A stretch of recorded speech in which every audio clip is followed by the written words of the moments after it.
I want to do another bowl with spikes. And the thought I want to try and do is to attach the spikes while the bowl is still a rough, like this. Then sort of not turn, but carve by hand or power carve, I guess, the spikes in the bowl into a form. What I'm hoping that'll do is the spikes in the bowl will be kind of one more of a continuous form. But I think what I need to do is turn the inside on the lathe, then do the outside with the spikes and the carving. So I need to do the inside first. I think that's what I'm getting at. And I need to first mount it by the rim and make the tenon round, like I always do. Then hold on to the piece with the tenon and turn the inside. Then mount the half-finished piece on the CNC machine and attach the spikes, and then carve the outside. And hopefully, if everything goes smoothly, it'll be done. I've turned the inside, or at least gotten it round.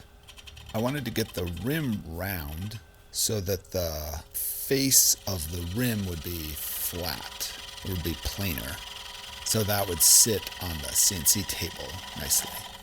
And it would allow me to turn the bowl around a second time and turn off the tenon on the bottom.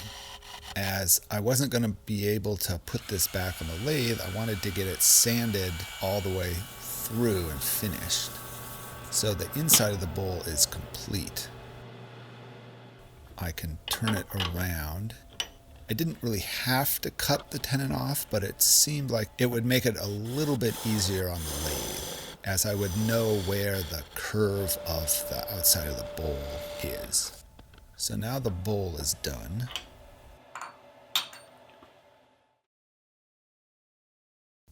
At the Maker's Mob, the Samurai Carpenter will be doing the second annual joinery challenge. You will learn 5 traditional joinery techniques over 6 weeks. Click on the link in the description below to register by Sunday, January 31st, and everyone can start at the same time. The bowl is ready at this point, so I can start working on the spikes. I cut off the end of a slab that I had, sort of a end of the slab that was a little chewed up, and I could use that to make little pieces for the spikes. I just needed to get a face flat enough to be able to mount on the CNC table. I was going to attach the spikes with a flat area on the bowl and then a pin or a peg going into the bowl from the spike. I needed to cut the pins for the spikes on the CNC table. Once I had the pins cut, I could cut them apart into the individual spikes on the table saw.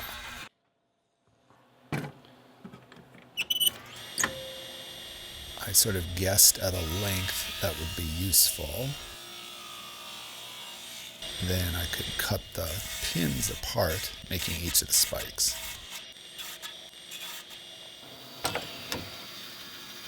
My walnut slab was a little thicker than I really needed, so I cut the spike pieces down a little bit on the bandsaw.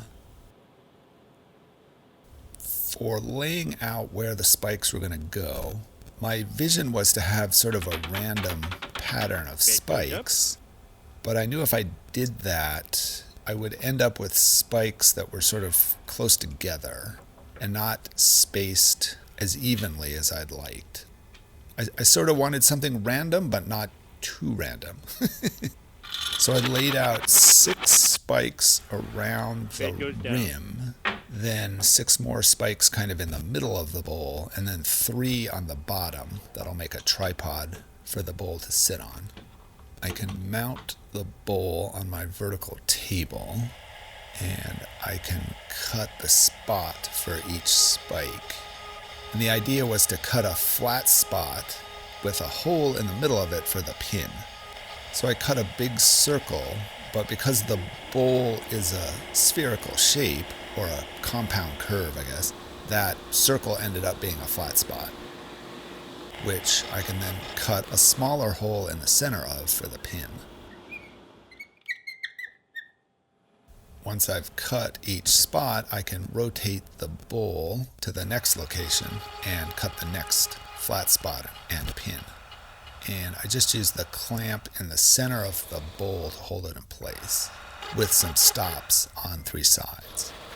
And this got going faster and faster as I got better and better at it.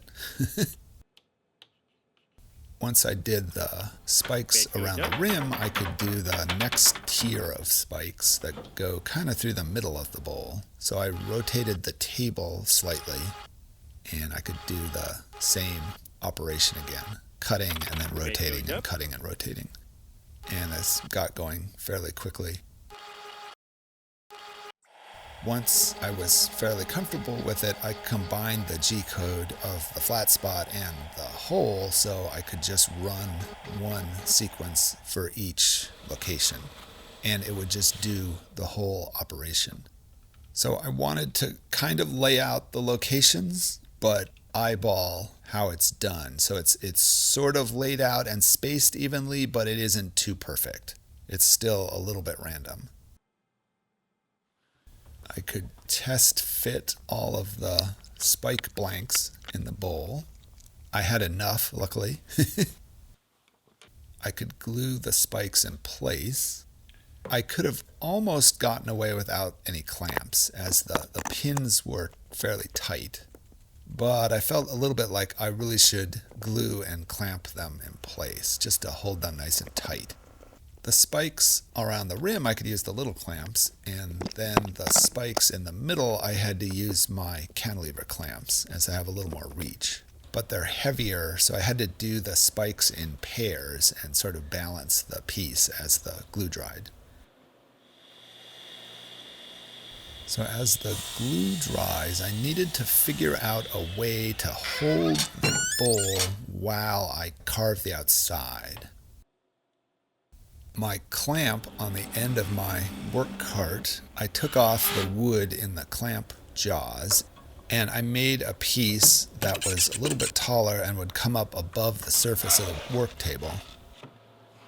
And I attached that to the clamp, and that allowed me to clamp the bowl down to the work table, as it was going to have to be held fairly well as I carve the piece. And I made some curved sections to help hold the bowl a little bit better. I didn't want to dent it. I was thinking about this a little bit like the wood turning of a segmented bowl. So this was the part on the lathe. I would just be at my workbench carving, but it's just finding the final form of the glue up. And I wanted to clamp it just enough so it's held in place, but not so much that it's damaging the piece. So I have an Arbor-Tech carving disc for my grinder. So they sent me this to use, but this isn't a sponsored video. And it worked surprisingly well. What I like about it is that it makes chips over dust. I think with a sanding disc, I'd get a lot of fine dust doing this, whereas because this carving disc has teeth and little blades, it makes chips over dust, which was a little less messy. It was still pretty messy, but it carved really well, and it left a fairly good surface on the cut. It didn't really matter which direction the grain was going. So I took about an hour roughing out the shape. I could get sort of the bottom spikes clamped to the table like this. Then I had to rotate the bowl to a vertical position to get the sides and sort of the rim spikes. I got better at it as I went along. This was really the first time I'd really seriously tried to carve anything. It's a little awkward because of the way the shape of the disc is. You're limited a little bit to what positions you can use and sort of what you can remove and what kind of shapes you can make. It'd be nice to have this as well as some kind of smaller carving thing to get into tighter spaces. With some practice, this worked pretty well. I thought about just leaving it like this at this point because the carve marks were kind of interesting, but I decided that wasn't really my style. I tend to like things smooth and more finished. So I went through and sanded. I got my drill sander that I use on the lathe out. And what was a little bit interesting about this was with the rougher sandpaper, I think I started at 60, I could still carve a little bit and I was still shaping the bowl, but I was also starting to think about the surface a little bit. And as I went through the sanding grits, getting finer and finer, I would carve less and think about the surface more. Once I think I got up to 320 on the sanding discs. So not super shiny smooth like the inside, but sanded enough.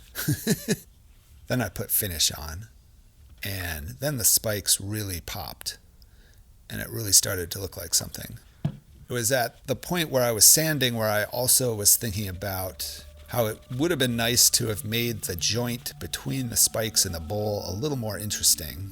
With this method, it's just a flat seam. And with the CNC, I could have made some kind of edge where the spikes and the bowl come together.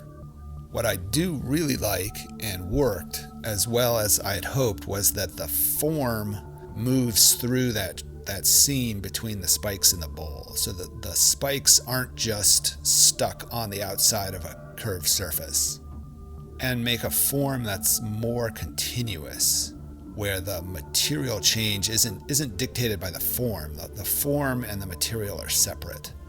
That's what I really like about this.